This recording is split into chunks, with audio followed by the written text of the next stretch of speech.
Students, please be seated for the Faculty and Platform Party Processional.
Let us pray.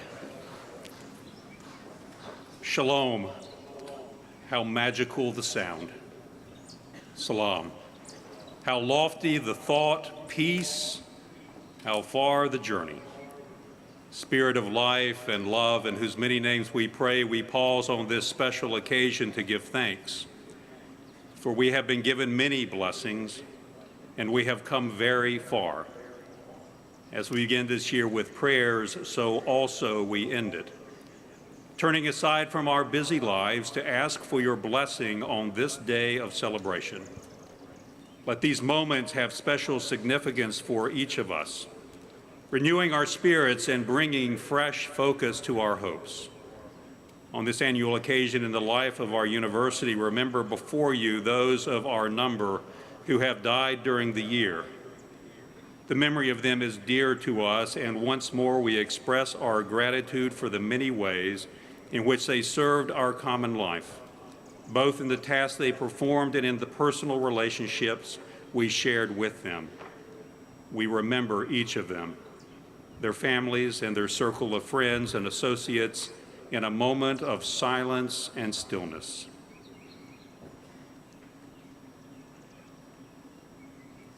Creative, loving, powerful Spirit, we know that you have been with the class of 2018 from move-in day to the lighting of the quad, from registering for classes to selecting majors, from early morning classes to late nights and shorties, and even later night with friends.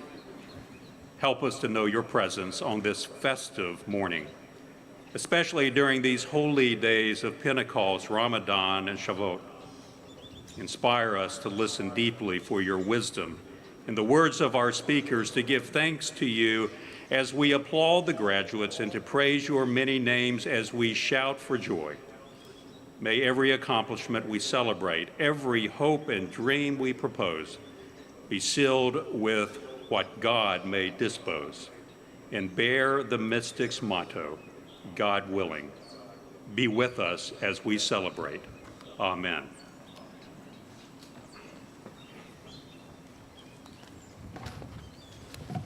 Good morning.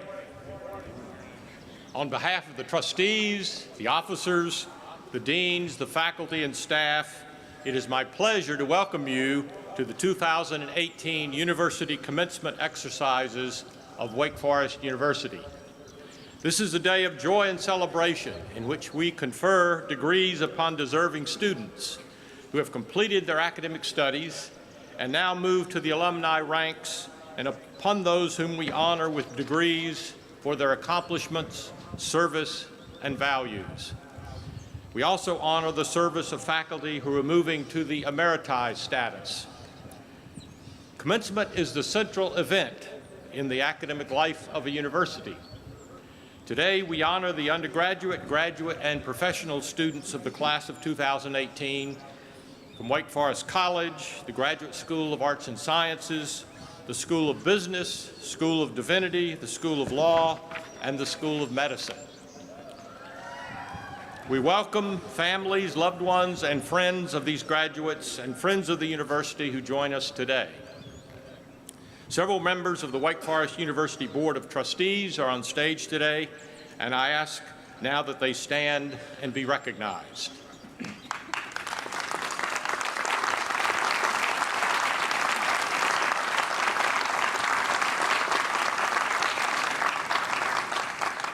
It is no accident that we use the term commencement to acknowledge this milestone.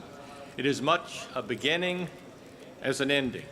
Graduates will start new lives with new perspectives because of the experiences they have shared here.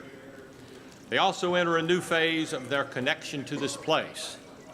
Though you have been students for a relatively short time, you will be alumni throughout your lives.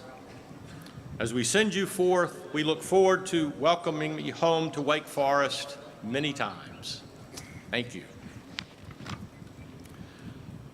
The text for my thoughts today to you graduates is from Walter Cronkite. He says, in seeking truth, you have to get both sides of the story. How many of you have visited the new website, The Flip Side? It's the brainchild of Anani Wahed, a 2012 graduate of Bryn Mawr College, who works in the financial industry. Dismayed by the intense partisanship in the media today, Wahed created The Flip Side as a one-stop shop for bipartisan political analysis. Each day, The Flip Side sends a short email with a brief summary of what the left and what the right has to say about breaking news stories. She says, we want the average person to take 5 minutes of the day and see the nuanced side of both arguments. It's not about changing people's minds. It's about creating awareness of each side's valid arguments. The title of my talk today is Both and my theme is the pressing need for all of us to understand the other side. All of us today have less experience seeing both sides of an argument, of seeing leaders who disagree but sit down for considered and thoughtful discussion. Late-night comedians scapegoat conservatives as misguided racists and bigots, and talk radio hosts accost liberals as politically correct snobs who scorn the Second Amendment, the nuclear family, and religious freedom. According to a recent Pew Research Center poll, we have become far more tribal, self-sorting into ideological islands. A majority of Democrats and Republicans hold very unfavorable views of the opposing party. The media climate now, says columnist Peggy Noonan, is too often of a goading, insinuating resentment, a grinding, agitating antipathy. Or as someone else has said, we are drowning in outrage stories. With this split-screen view of reality all around us, the danger is that we jump into advocacy without fully understanding the best arguments of the other side, and we leap to ridicule their positions and disparage their motives. We compare the best side of our own position with the worst of the other, often a caricature. Now, in suggesting a both-and approach, let me say what I do not mean. Yogi Berra once said of a baseball player, he hits from both sides of the plate. He's amphibious. So I'm not calling for more amphibians. And I'm not talking about milquetoast compromise or always taking the middle course or always flip-flopping from one side to another. He who walks in the middle of the road often gets hit from both sides, Secretary of State George Shultz once said. What I'm calling for is the decency, humility, and intellectual honesty to learn and acknowledge other points of view, and to treat with dignity those whom you think are wrong. Why is understanding the other side so essential to democracy? I think for three reasons. In the first place, listening to and understanding opposing positions is the best way, and maybe the only way, to grasp what you fully believe. It's why I like to suggest that students read the New York Times and the Wall Street Journal, or that they read Ta-Nehisi Coates' Between the World and Me, and they read J.D. Vance's Hillbilly Elegy. Seeing both sides helps us gain a more complete view of reality, helps us clarify our own distinct points of view rather than simply reciting a party line. That is why I trust Wake Forest can continue to forge a middle ground that welcomes a spectrum of viewpoints, promotes the art of conversation, and prizes the common good. Graduates, as you leave Wake Forest today, I challenge you to draw upon the curiosity and intellectual integrity that you have learned here. Don't just hunker down with those who agree with you. Read widely and try to understand the other side. A second reason to do this is to persuade. Though it may be counterintuitive, it turns out that listening is far more persuasive than arguing. Arguing rarely changes minds. It often annoys and actually repels people. Careful listening, on the other hand, builds trust, particularly if one shows respect to the other side. President Dwight Eisenhower, despite being used to a military command and control structure, noted this about the art of leadership. He said, "You do not lead by hitting people over the head. Any damn fool can do that, but it's usually called assault, not leadership." I'll tell you what, he said, leadership is persuasion and conciliation and education and patience. It's a long, slow, tough work. That's the only kind of leadership I know or believe in and will practice. This kind of mutual understanding, this give and take, is the path to meaningful compromise, and that is essential to our society that is so deeply divided. Social media has lowered our national debates into angry brawls, making bipartisanship ever more difficult. Graduates, it will be the challenge of your generation to recover ways that leaders can craft bipartisan solutions. The final reason we need to understand each other is to restore a common vision and hope that has long animated the American Republic, what Lincoln called the last best hope of earth.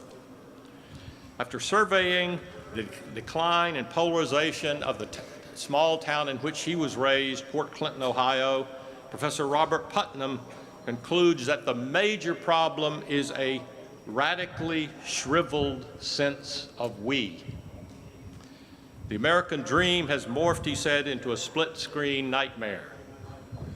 Columnists Michael Gerson and Peggy Noonan both have made the same point. We are ceasing to believe in the miracle at this country's heart, the unifying power of American ideals. What we are losing is a common vision and hope that animated so many previous leaders, Jefferson and Lincoln, Theodore Franklin and Eleanor Roosevelt, John Kennedy and Martin Luther King, Ronald Reagan and George H.W. Bush. For all their differences, these leaders believed in a powerful dream that America as a people carried the torch of government of, by, and for the people. They believed that Americans, whatever their differences, whatever their furious debates, whatever their different stations in life, were all part of one nation. Today, there are few voices who rally us to seek the common good and lift up a shared dream. So the question remains, Can we achieve both and? Can we both disagree on certain things and join hands on others?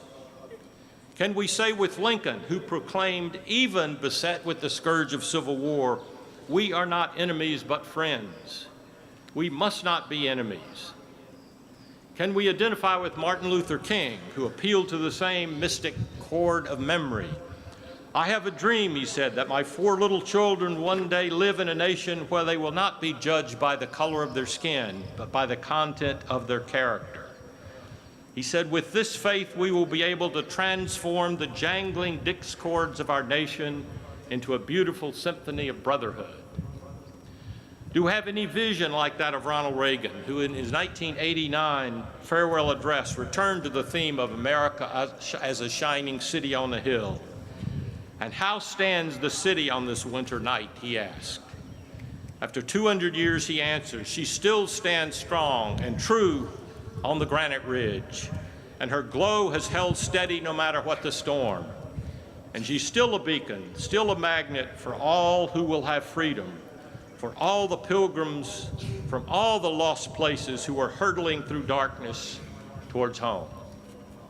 With different intent, but with no less common hope, Maya Angelou, at Bill Clinton's first inaugural, called all Americans of every race, religion, and creed to give birth again to the dream. Here on the pulse of this new day, she said, may you have the grace to look up and out and into your sister's eyes, into your brother's face, your country, and say simply, very simply, with hope, good morning. Today we long for that kind of uplifting, unifying hope, a good morning embrace.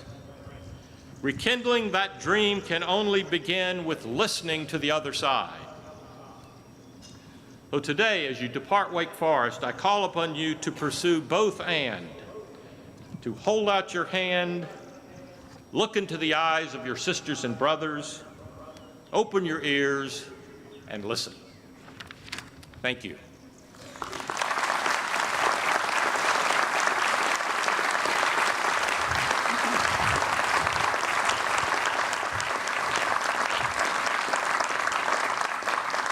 I now call upon Provost Grogan Kirsch to present the honorary degrees for conferral.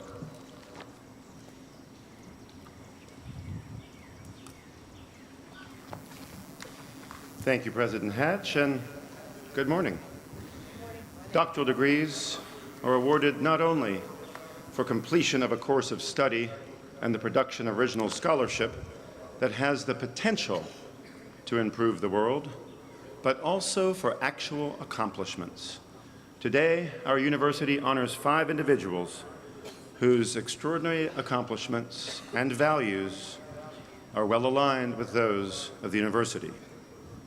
Will Vice Admiral C. Forrest Faison III please come forward to be recognized?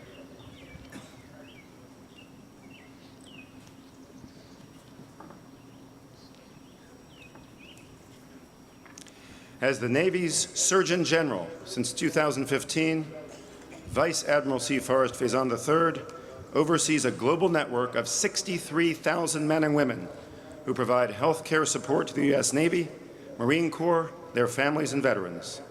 The gravity and magnitude of Vice Admiral Faison's responsibility are immense. His office's duty is to protect, maintain, and restore the health of American service members who have dedicated their lives to the service of our country. A graduate of Wake Forest University with a medical degree from the Uniformed Services University, Vice Admiral Faison is board certified in pediatrics and has published widely on neurodevelopmental outcomes of premature infants.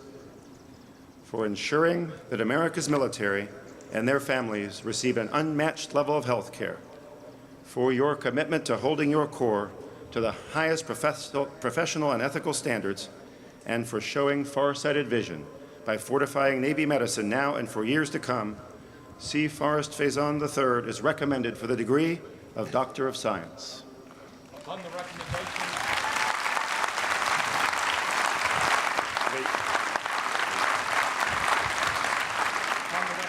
of the University and Senate, and with the approval of the Board of Trustees, I confer upon you C. Forrest Faison III, the degree Doctor of Science, and I ask the Senior Associate Dean, Mary Claire O'Brien, to invest you with the university's hood.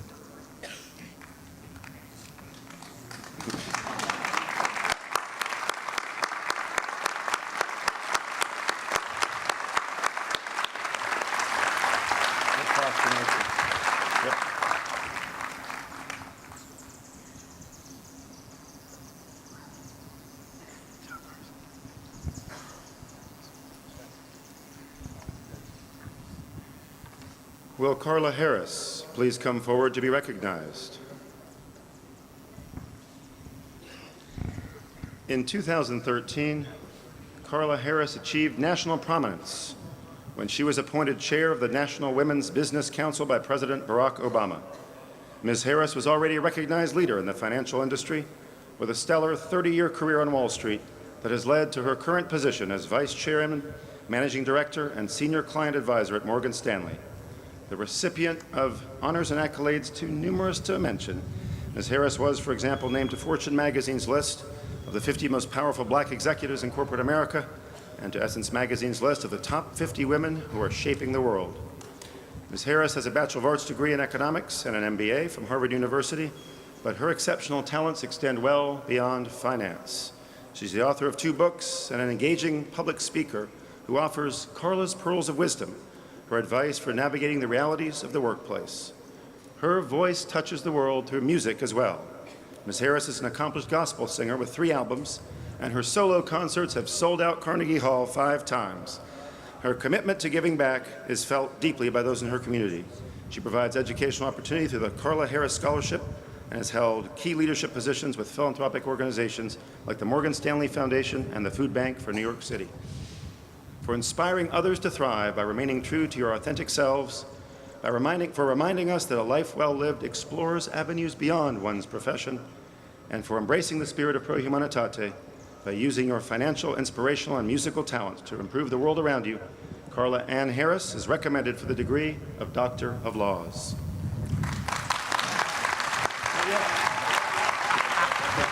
You've got to say it. Upon the recommendation of the University Senate and with the approval of the Board of Trustees, I confer upon you, Carla Harris, the degree Doctor of Laws, and I ask Dean Charles Iacovu to invest you with the university's hood.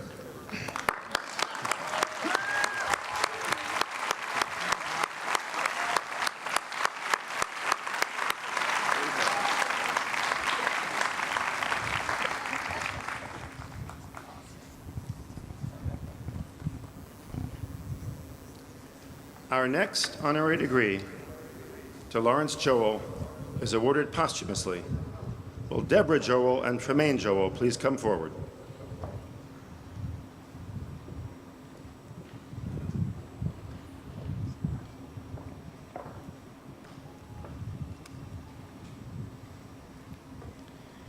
When Lawrence Joel was awarded the Congressional Medal of Honor in 1967 for heroism, it was monumental.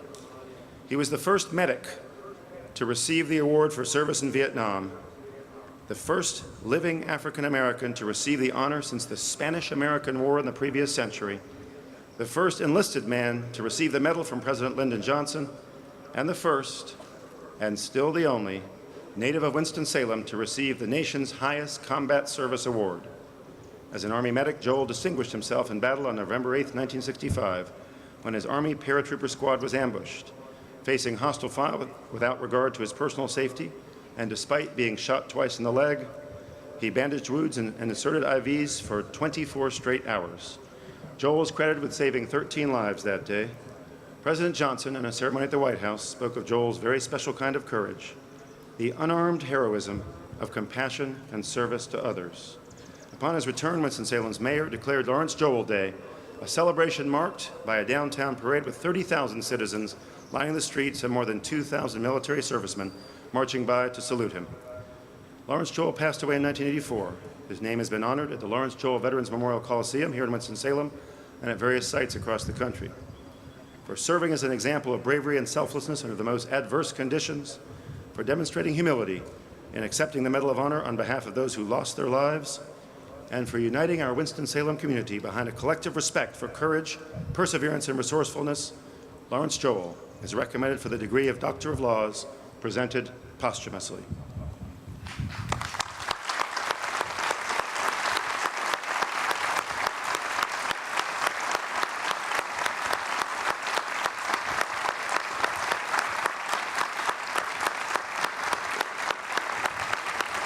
Upon the recommendation of the University Senate and with the approval of the Board of Trustees, I confer upon Lawrence Joel the degree Doctor of Laws, and I ask Professor Timothy Davis to present the university hood to his daughter and son, Deborah and Jermaine.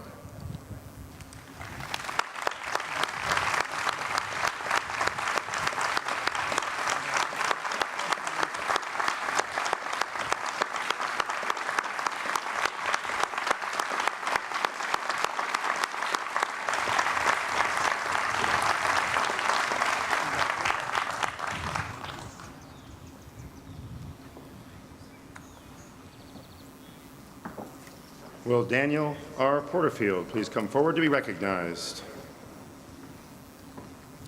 Daniel R. Porterfield, the 15th president of Franklin and Marshall College, has been a driving force in the national movement to open college doors to high-achieving, low-income students. In June, he will continue his efforts to elevate higher education through access and opportunity when he becomes president of the prestigious Aspen Institute in Washington, D.C. President Porterfield's visionary strategic plan at Franklin and Marshall tripled the percentage of entering low-income students and dramatically increased the college's academic profile, diversity, and selectivity. Dr. Porterfield's vision helped inspire the American Talent Initiative, a network of 100 elite institutions, including Wake Forest, that strives to eliminate poverty as a barrier to education and collectively strengthen America's future. A former Rhodes Scholar and recipient of the 2016 White House Champion of Change Award, Dr. Porterfield earned bachelor's degrees from Georgetown University in Oxford and holds a doctorate from the City University of New York. For embracing holistic student development inherent in the ideals of a liberal arts education, and for modeling values-driven leadership by promoting a national dialogue on the benefits of inclusivity and access in higher education, Daniel R. Porterfield is recommended for the degree of Doctor of Humane Letters.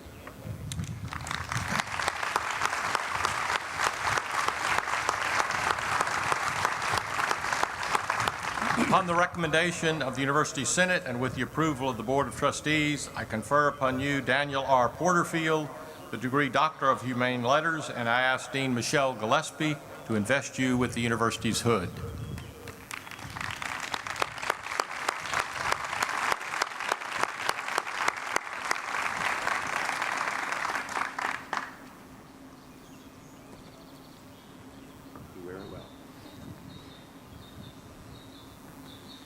Will Thomas L. Sager please come forward to be recognized?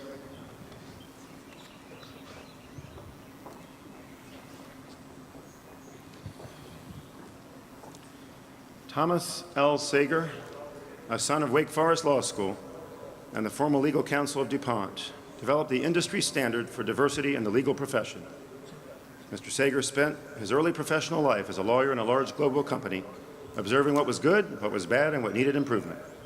His conclusions revolutionized the Office of General Counsel, one of the most important conclusions being that boardrooms needed more diversity. When he became Senior Vice President and General Counsel of DuPont, he created the Minority Corporate Counsel Association, the MCCA. In recognition of his work changing the complexion of corporate boardrooms, the MCCA established the Thomas L. Sager Award, which is presented annually to a corporate law department and law firm for their commitment to diversity. His work in restructuring of the counsel's office, known officially as the DuPont legal model, but unofficially as the Thomas Sager model, is now the industry benchmark. The Burton Foundation, in association with the Library of Congress, rewards excellence in the legal profession and honored Mr. Sager by naming him as one of its prestigious Legends in Law. The American Lawyer Association acknowledged his years of work with its Lifetime Achievement Award, and the Lawyers of Color Association presented him with its Legacy Award. For your commitment to ensuring that all voices are heard, for your early, powerful, and influential work in making the legal profession more diverse, and for your decades of demonstrating excellence in the practice of law, Thomas L. Sager is recommended for the degree of Doctor of Laws.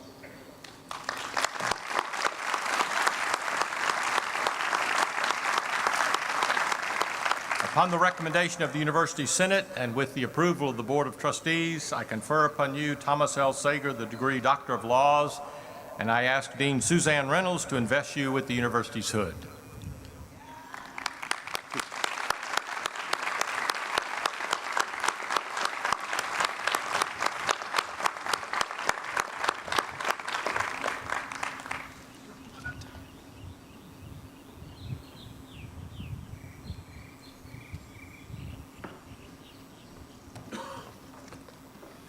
Carla Harris is a nationally recognized finance expert who serves as Vice Chairman, Managing Director, and Senior Client Advisor at Morgan Stanley.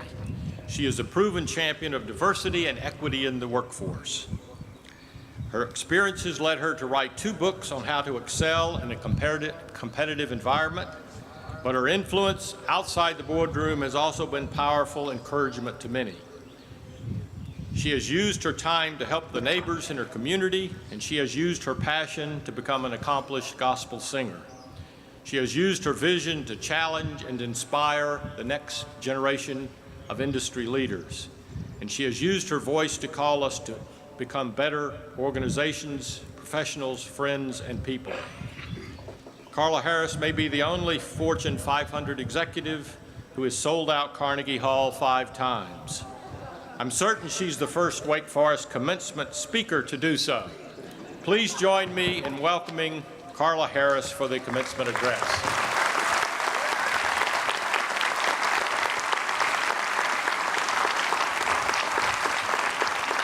God is good all the time, and all the time God is good.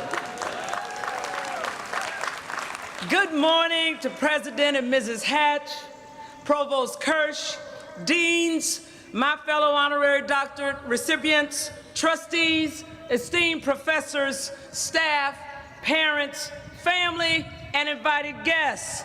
But most importantly, good morning to the class of 2018 of Wake Forest University.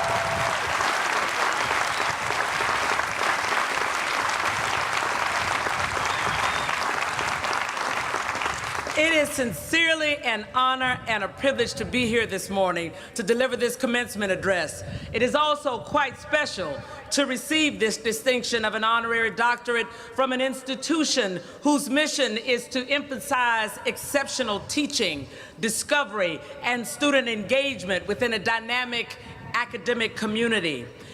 An institution that seeks to integrate the intimacy of an undergraduate liberal arts college with the academic vitality of a research university, and an institution that seeks to become the crossroads of discussion on the important national and international issues of our time.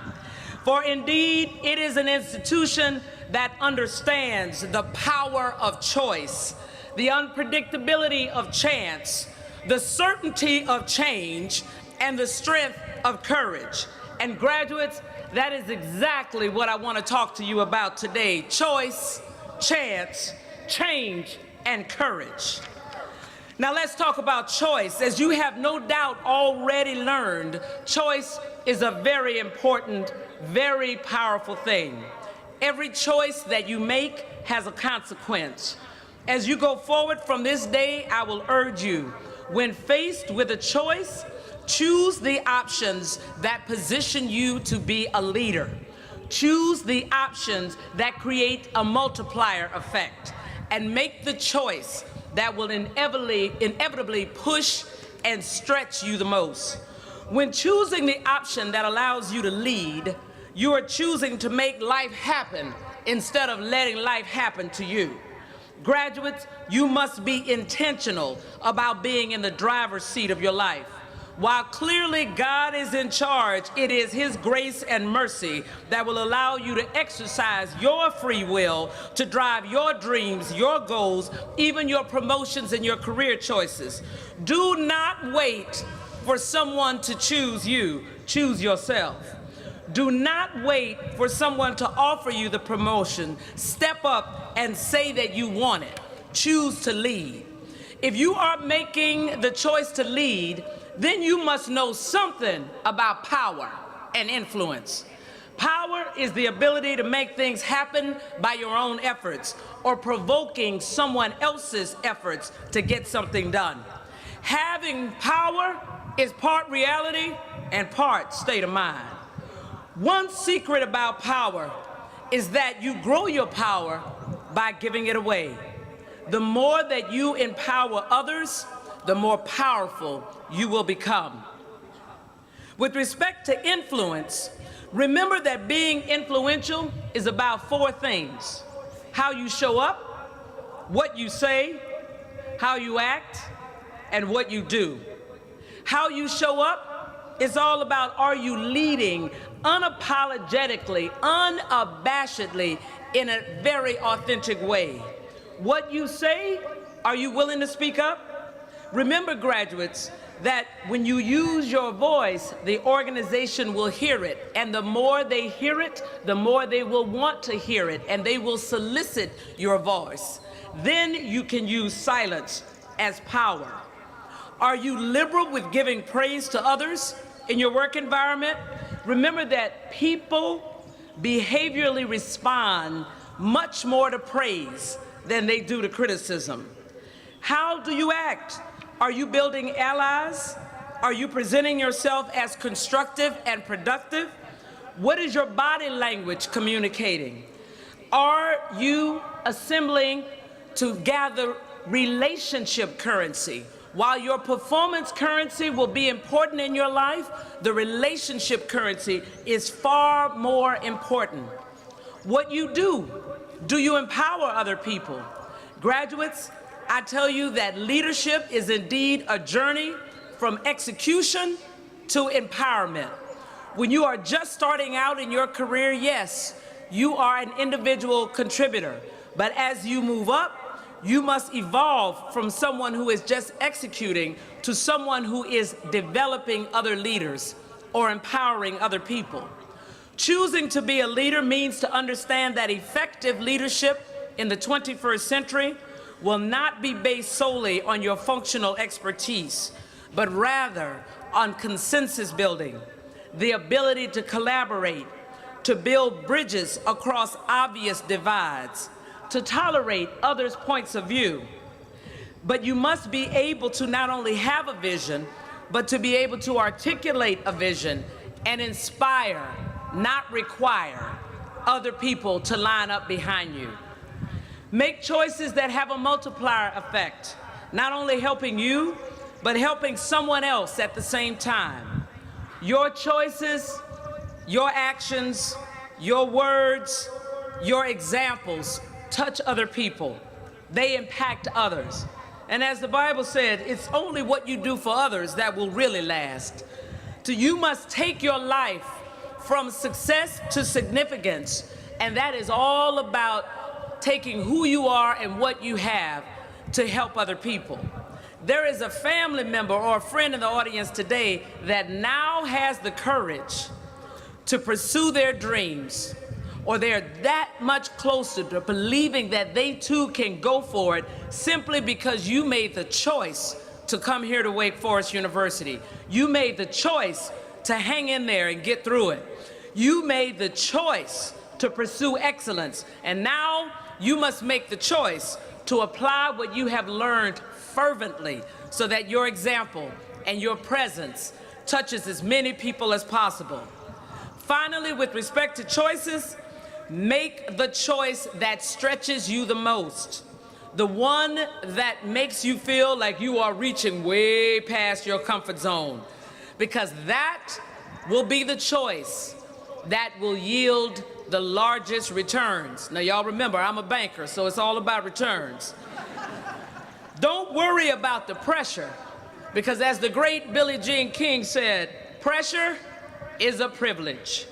If you are feeling the pressure, then remember that you now have privilege that has gotten you to that point where you have the choice, the opportunity to make something happen, the opportunity for personal and professional growth.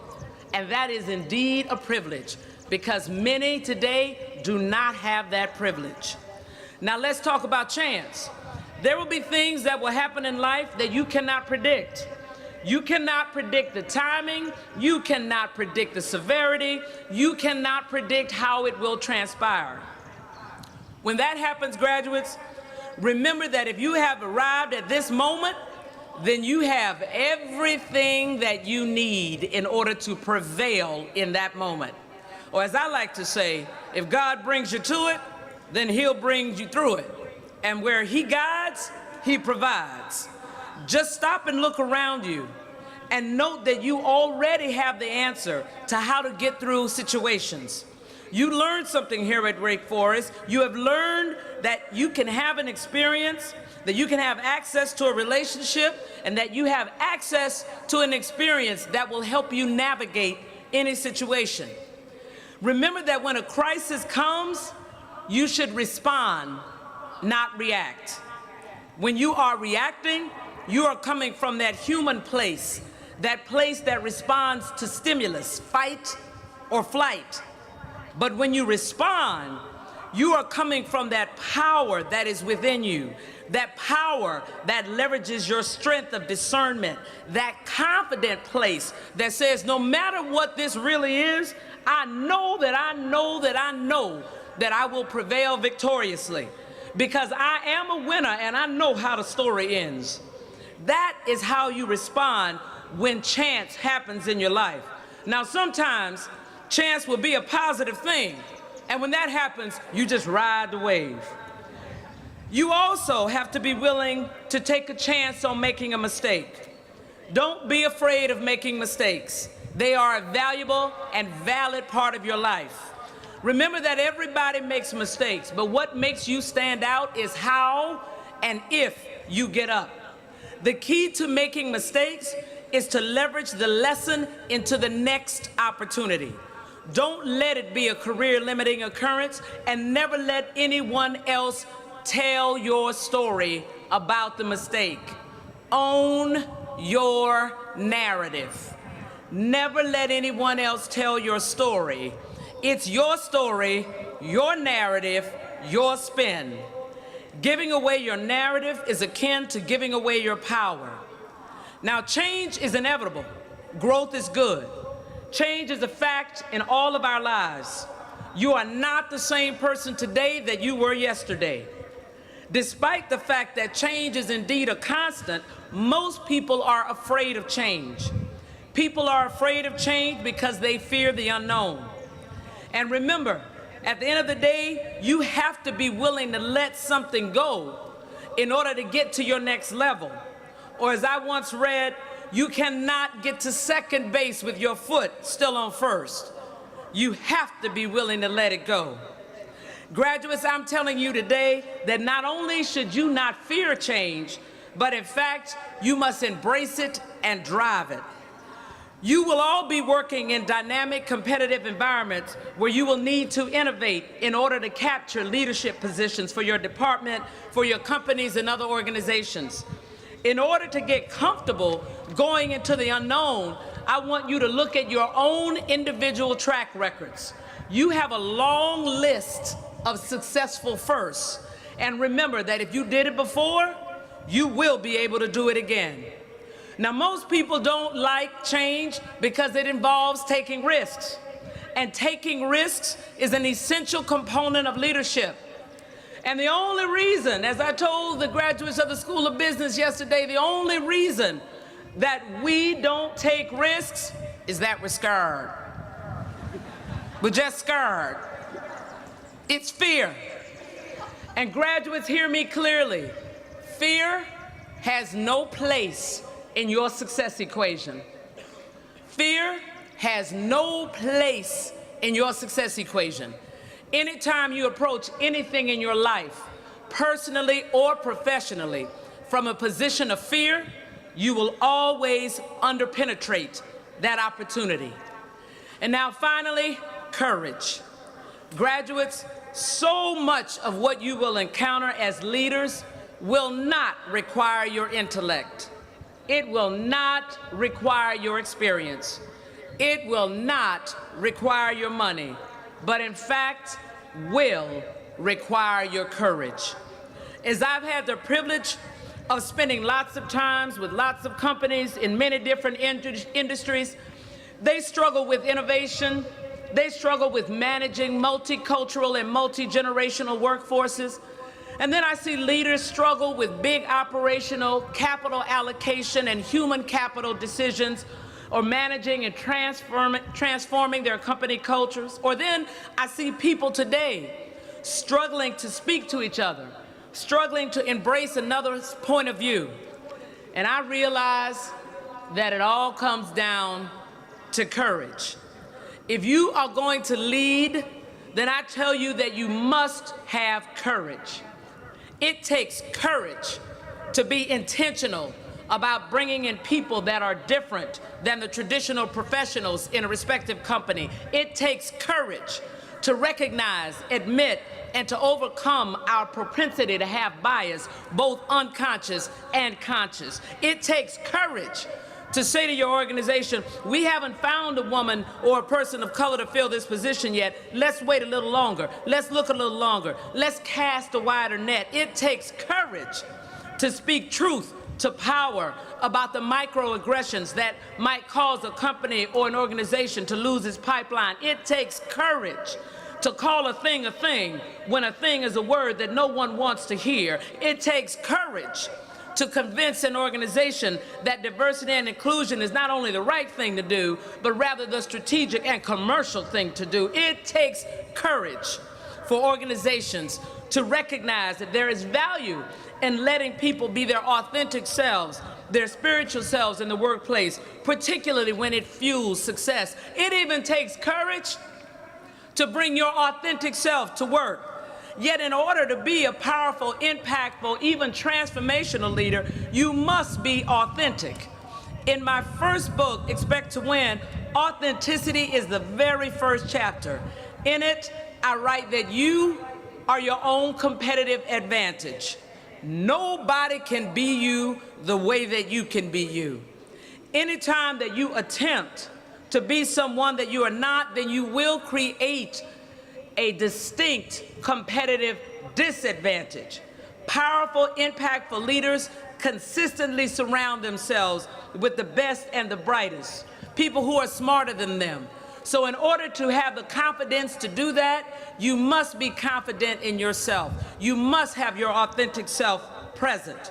If you are in a business where building relationships will be or is a part of your success, the easiest way to build a relationship is to bring your authentic self to the table. When you bring your authentic self to the table, people will trust you. And trust is at the heart of any successful relationship.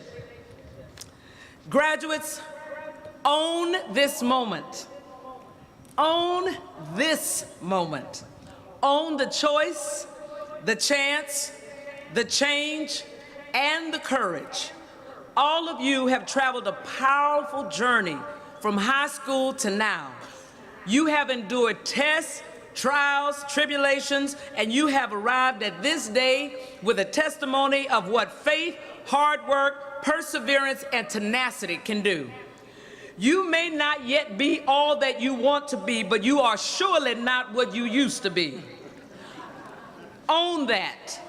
Seize the power that you have right now and look fearlessly into the future. When you entered as a college freshman, you had the goal to graduate, but you weren't exactly sure how you were going to get there. You did not know all the challenges that lay ahead. Yet you put one foot in front of the other. You registered for class semester after semester. You sought out help time and time again. You applied yourself, you trusted, you activated your faith, you kept it moving, and you got here. Seize the success. You now have the formula to go anywhere you want to go. To graduate school, to start your career, to military or religious service, you know now. You don't always have to see the path. You can have the goal and you can have a strategic plan, but if you put one foot in front of the other, seek help when you need it, invest the time to learn, execute the assignment, trust in the power within you, and keep it moving, you will arrive. Remember, you just did it this time, therefore you will be able to do it again. Sure, challenges, obstacles, people will come to confound you, to block you, to get in your way, but just as you got around it this time, you'll be able to get around them, you'll be able to pursue, and you will be able to have a triumphant victory. Before I take my seat, graduates, I just want to leave you with the chorus of one of my favorite songs. The song is called Expect to Win. I had the privilege of recording this song in 2011 after it was written by a group called SWAT, Singers with a Testimony, that are from Brown Memorial Baptist Church in Brooklyn. They heard me speak on my first book, Expect to Win, wrote the song, showed up in my office, and I love the chorus so much I knew I had to record it. And it goes something like this. Expect to win, no matter what you're up against. Don't give up, don't give in. Oh yes, you can. Not fear, but faith will win the race. Don't give up, don't give in. Expect to win. Go on, class of 2018.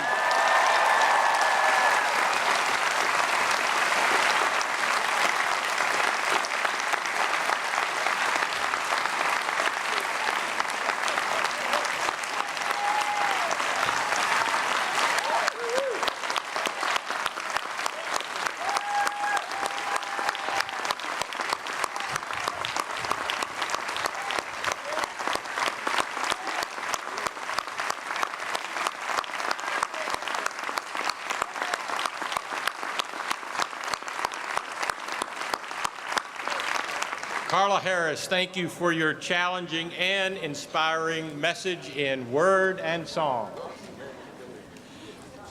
I now invite Provost Kirsch to recognize our retiring faculty from the Renolda and the medical school campuses.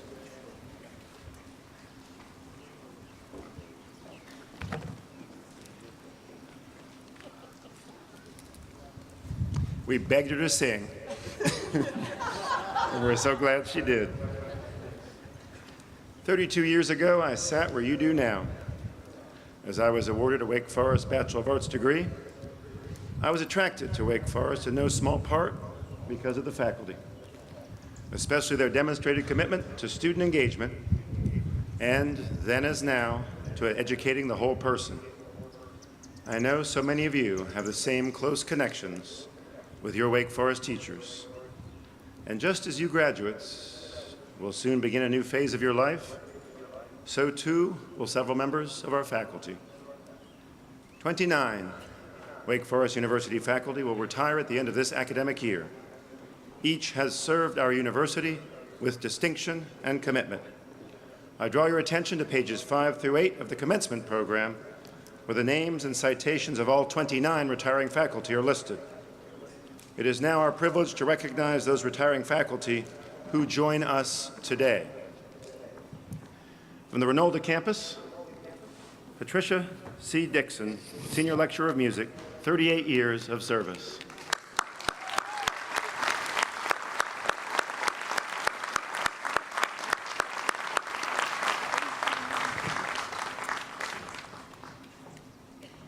Ralph A. Peoples, Professor of Law, 39 years of service.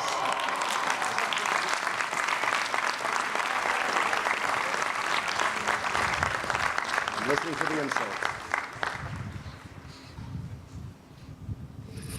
Charles P. Rose, Jr., Professor of Law, 45 years of service.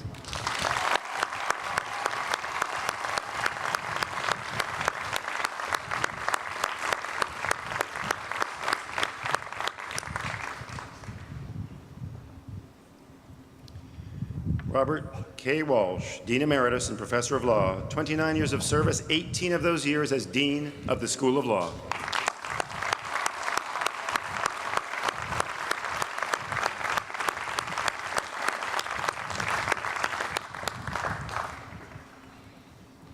B. Rajaram Baliga, Professor of Business, 28 years of service.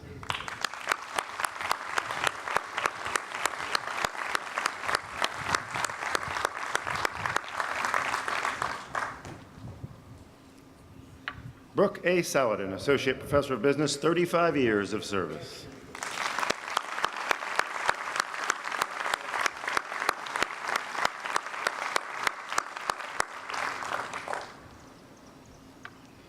Bill J. Leonard, the Dunn Professor of Baptist Studies and Professor of Church History, and the founding Dean of our School of Divinity, 22 years of service.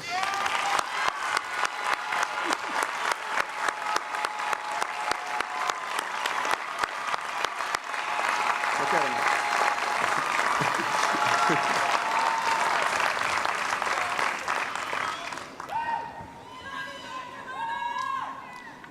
From our medical campus, K. Bridget Brosnahan, Professor of Surgery, 24 years of service.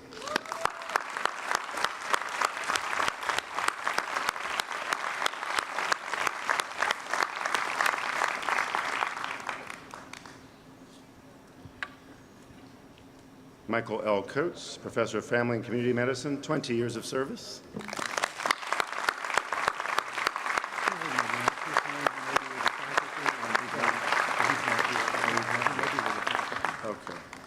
Also here, but not present at this moment, is George W. Plonk, Jr., Associate Professor of Vascular and Endovascular Surgery. He has apparated 39 years of service.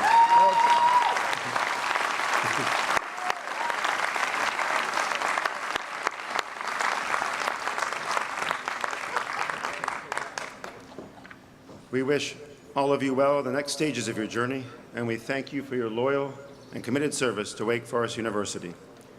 We also recognize today the remarkable service of Gail O'Day, the Dean since 2010 of our School of Divinity, who will step down next month. During a time when many seminaries and schools of theology have lost enrollment and even had to merge, our school has thrived. Our collective thanks to Dean O'Day for her university leadership, unwavering and steadfast during this complex time.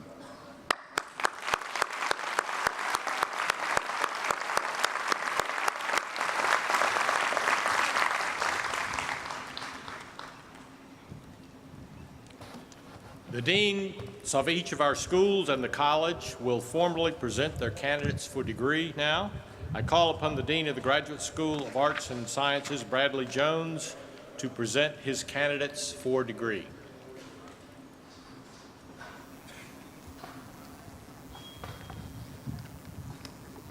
Thank you, President Hatch. Will the candidates for the degree Doctor of Philosophy please stand and make yourselves heard? All right. They're small in number, but great in spirit.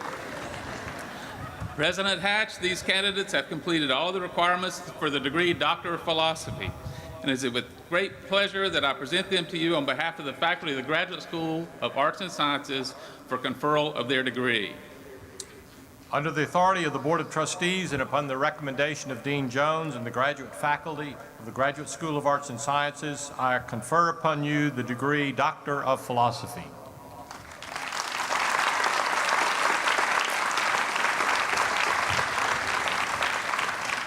Well done, PhDs. Will the candidates for the degrees of Master of Arts, Master of Science, Master of Fine Arts, and Master of Arts in Liberal Studies in the Graduate School of Arts and Sciences please stand and make yourselves heard?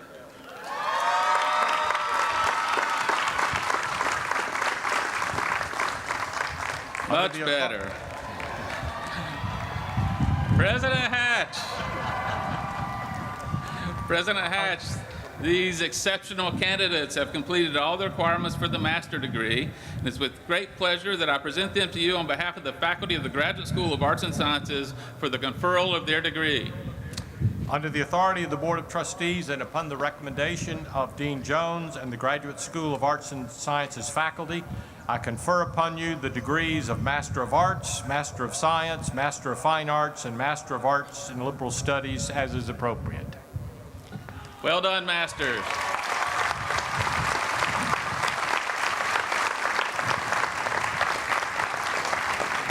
I call upon the Dean of the School of Law, Suzanne Reynolds, to present her candidates for degree.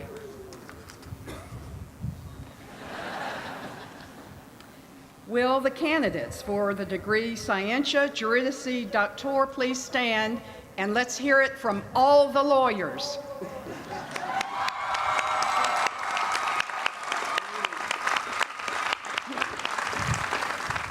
President Hatch, these candidates have completed all of the requirements for the degree of Scientia Juridici Doctor, and it is with pleasure that I present them to you on behalf of the faculty of the School of Law for the conferral of their degrees. Under the authority of the Board of Trustees and upon the recommendation of Dean Reynolds and the School of Law faculty, I confer upon you the degree Scientiae Juridicae Doctor.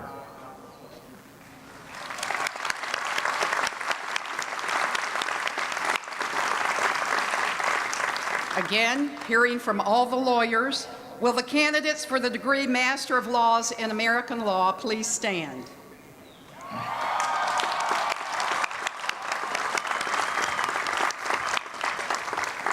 President Hatch, these candidates have completed all of the requirements for the degree of Master of Laws in American Law, and it is with pleasure that I present them to you on behalf of the faculty of the School of Law for the conferral of their degree. Under the authority of the Board of Trustees and upon the recommendation of Dean Reynolds and the School of Law faculty, I confer upon you the degree Master of Laws in American Law.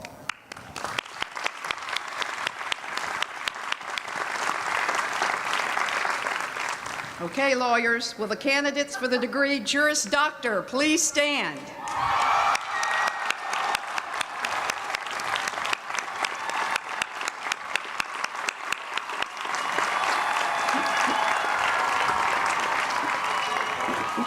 President Hatch,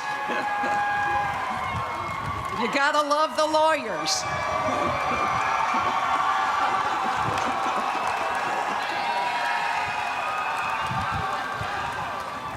Having won the bet with all the other deans, President Hatch, these candidates have completed all of the requirements for the degree Juris Doctor, and it is with pleasure that I present them to you on behalf of the faculty of the School of Law for the conferral of their degree. Under the authority of the Board of Trustees and upon the recommendation of Dean Reynolds and the School of Law faculty, I confer upon you the degree Juris Doctor.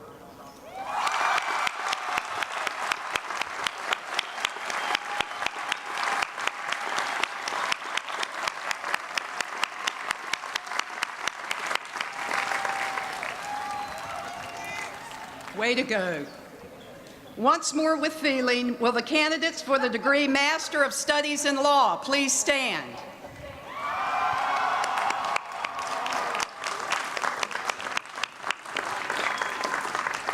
President Hatch, these candidates have completed all of the requirements for the degree of Master of Studies in Law, and it is with pleasure that I present them to you on behalf of the faculty of the School of Law for the conferral of their degree. Under the authority of the Board of Trustees and upon the recommendation of Dean Reynolds and the School of Law faculty, I confer upon you the degree Master of Studies in Law.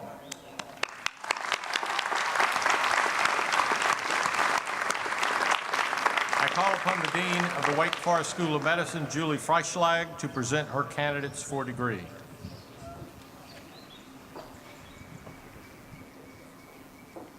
President Hatch, I know you told us to listen to the other side, and we did. But now, will the candidates for the degree of Doctor of Medicine please stand and outdo them?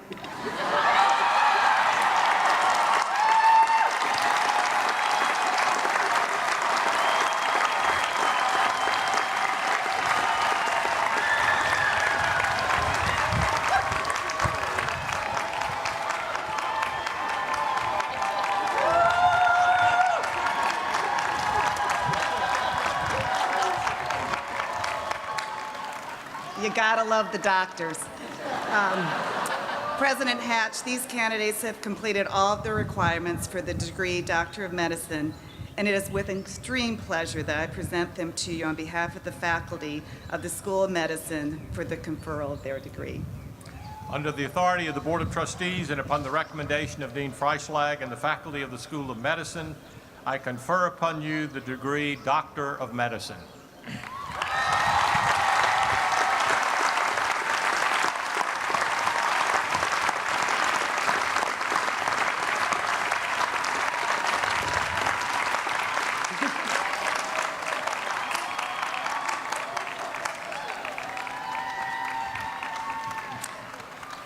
You'll get one more chance. Will the candidates for the degree Master of Medical Science please stand?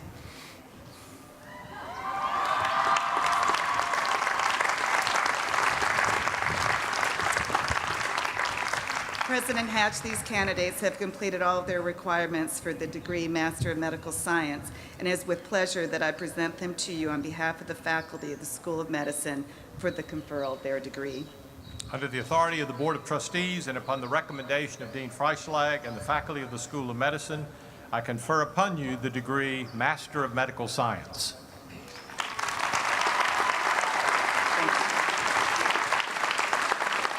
I call upon the Dean of the School of Business, Charles Iacovu, to present his graduate candidates for their degrees. Thank you, President Hatch. Will the candidates for the degrees Master of Business Administration, Master of Science in Accountancy, Master of Arts in Management, and Master of Science in Business Analytics please stand and show your spirit to the lawyers, doctors, and everybody else?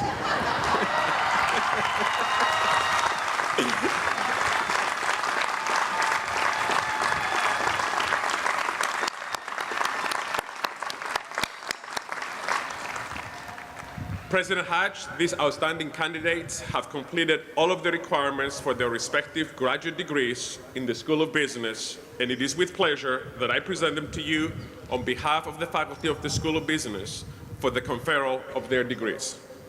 Under the authority of the Board of Trustees and upon the recommendation of Dean Iacovu and the faculty of the School of Business, I confer upon you your respective degrees, Master of Business Administration, Master of Science in Accountancy, Master of Arts in Management, or Master of Science in Business Analytics.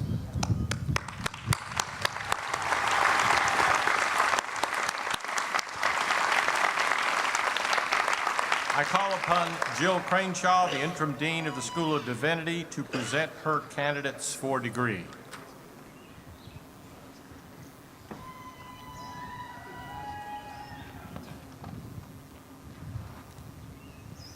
Thank you, Dr. Hatch. And now, with all the choirs of heaven,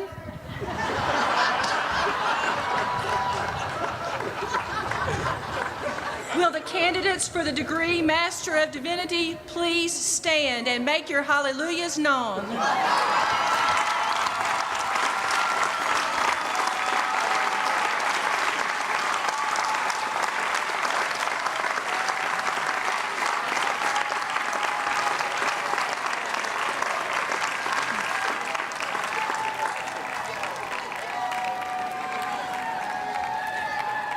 President Hatch, these candidates have completed all the requirements for the degree Master of Divinity, and it is with pleasure that I present them to you on behalf of the faculty of the School of Divinity for the conferral of their degree. Under the authority of the Board of Trustees and upon the recommendation of Interim Dean Crainshaw and the faculty of the School of Divinity, I confer upon you the degree Master of Divinity.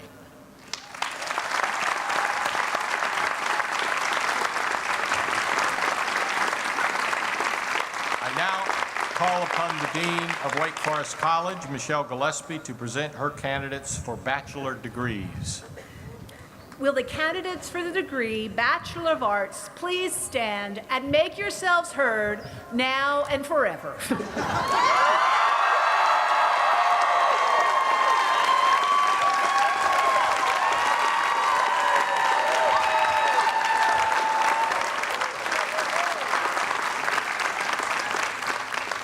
President Hatch, these candidates have completed the requirements for the degree Bachelor of Arts, and it is with my delight that I present them to you on behalf of the faculty of Wake Forest College for the conferral of their degree.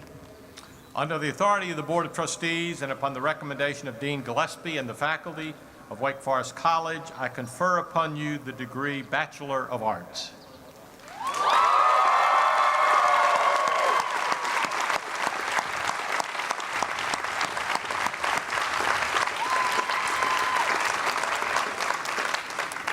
And now, in the Wake Forest College, will the candidates for the degree Bachelor of Science please stand and also make yourselves heard for now and forever?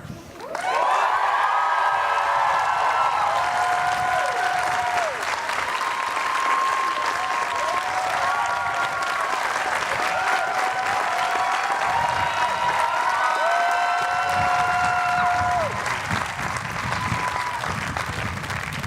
President Hatch, these candidates have completed the requirements for the degree Bachelor of Science, and it is with pleasure that I present them to you on behalf of the faculty of Wake Forest College for the conferral of their degree.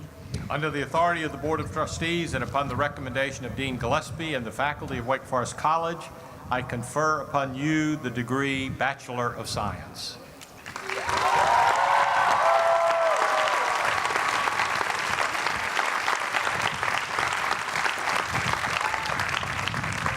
I call upon the Dean of the School of Business, Charles Iacovu, to present his candidates for the bachelor degree. Thank you, President Hatch. Will the candidates for the degree Bachelor of Science in the School of Business please stand and let us know you're here?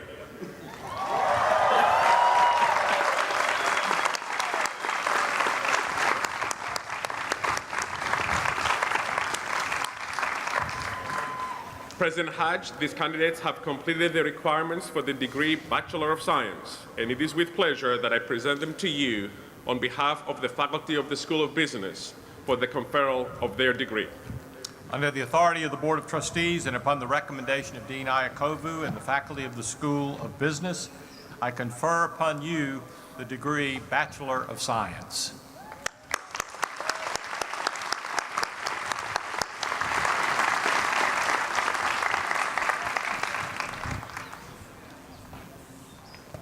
Would all the graduates please stand again? I present to you the Wake Forest University graduating class of 2018.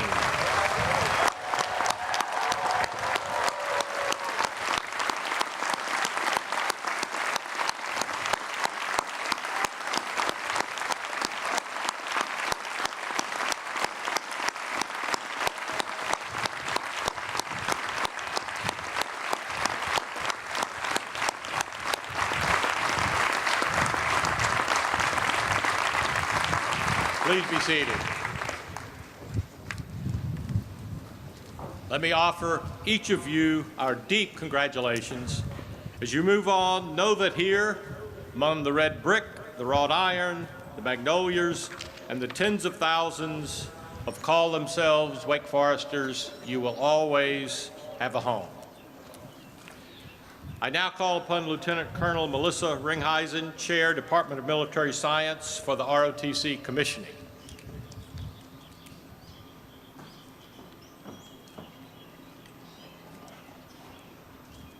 Yesterday afternoon, we had the pleasure of commissioning 10 members of the class of 2018 into the United States Army as second lieutenants. They leave Wake Forest now to serve in a spirit of pro humanitate and hopefully to exemplify the selfless service that Mr. Lawrence Stroll showed to his troops.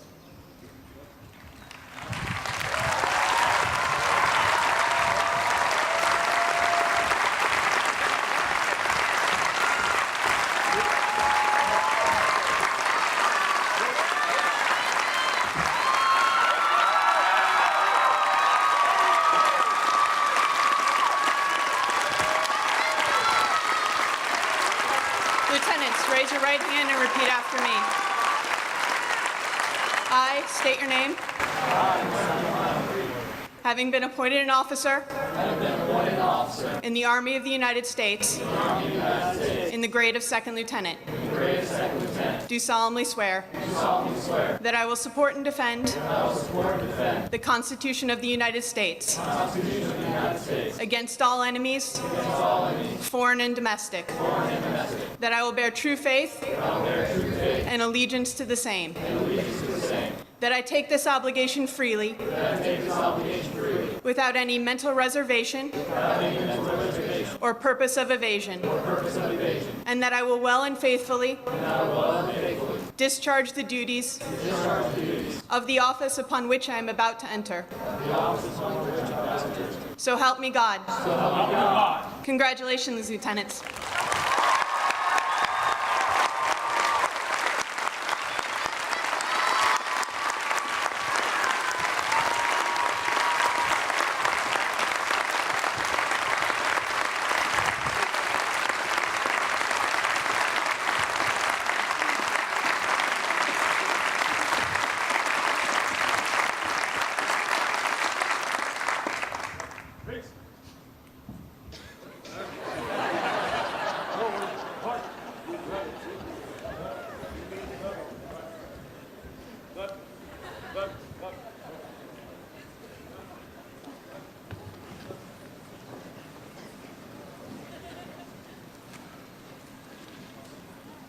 As this ceremony ends with the singing of the Alma Mater, the faculty marshals will lead all of the graduates in the professional schools and the graduate school to their individual ceremonies and receptions at other campus locations as listed in the commencement program. We ask all guests after the Alma Mater to remain seated until these graduates have departed and the aisles are clear. The undergraduate diploma ceremony will begin from this stage approximately 10 minutes from the conclusion of this ceremony. Bachelor of Arts and Bachelor of Science graduates, please remain at your seat and in the order you have been seated. Guests of the undergraduates will be encouraged to fill in the vacated seats nearer the stage, but please wait until the faculty marshals direct you to do so. Thank you. You guys look so good from here, I just got to get one.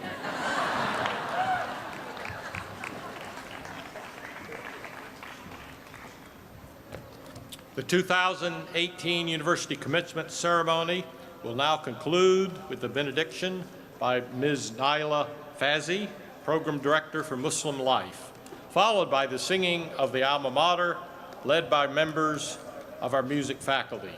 Please rise for the benediction and remain standing for the Alma Mater to follow.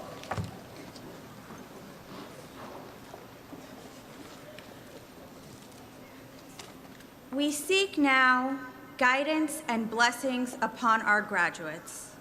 Go into the world, empowered by the knowledge you have gained. Take the learning of your mind to the place where the passion of your heart meets the talent at your fingertips. Go into the world as conscious beings and stand alongside those whose voices need to be elevated. Go into the world with justice and peace, living in service and embodying our values of global citizenship and pro humanitate. Be the shining stars wherever darkness envelops the world, and be the still water in the midst of turbulent times.